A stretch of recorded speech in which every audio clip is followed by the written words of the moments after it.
Hi. So I've talked about schedules for a while now, and I know that in years past, in the beginning of my homeschooling journey, I wanted someone to tell me, just tell me what works best, and I want to try it that way because I don't know where to begin.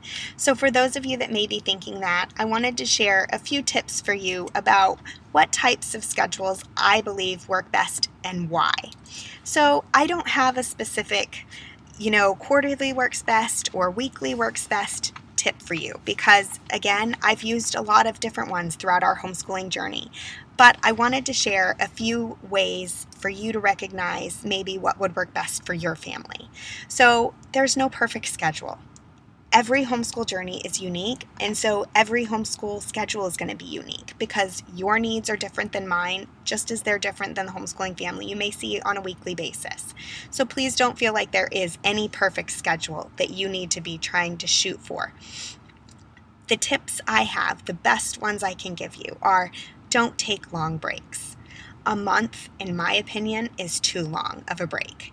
When my children were young and we followed a quarterly schedule, we didn't break completely for that entire month. There were math activities snuck in through games and other ways of learning that my children didn't realize we were homeschooling.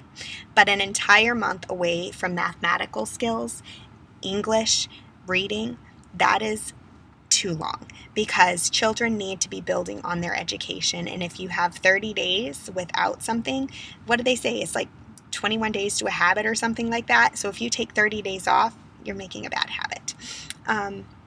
So don't take any long breaks.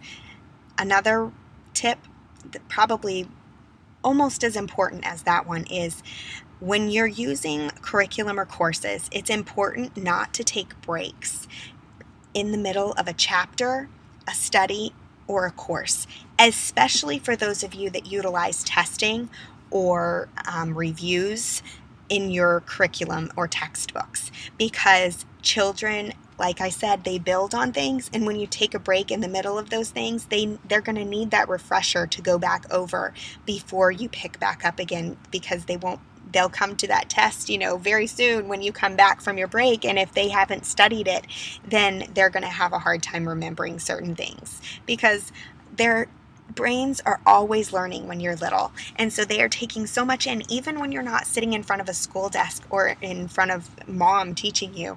The little ones are always taking something in, and as their brains get full, sometimes things get pushed to the back, and if it's not something that's fresh in their mind, they're going to need a refresher. So make sure that when you plan your breaks or take breaks in your homeschool, that you try to adjust those breaks around your children's studies so that they don't end in the middle of a chapter or a study where they're going to need to follow up for a test or a review when you get back. So again, there is absolutely no perfect schedule because every homeschool is unique. So try out a schedule for yourself. Try planning on a weekly basis. That's too much. Try planning on a monthly basis. If that's not enough, then go to quarterly. Yearly, doing a yearly overview, making a list of the topics you'd like to cover or the curriculum you want to use in the year, that's a great option as well. Whatever works for you is the best homeschool schedule there is.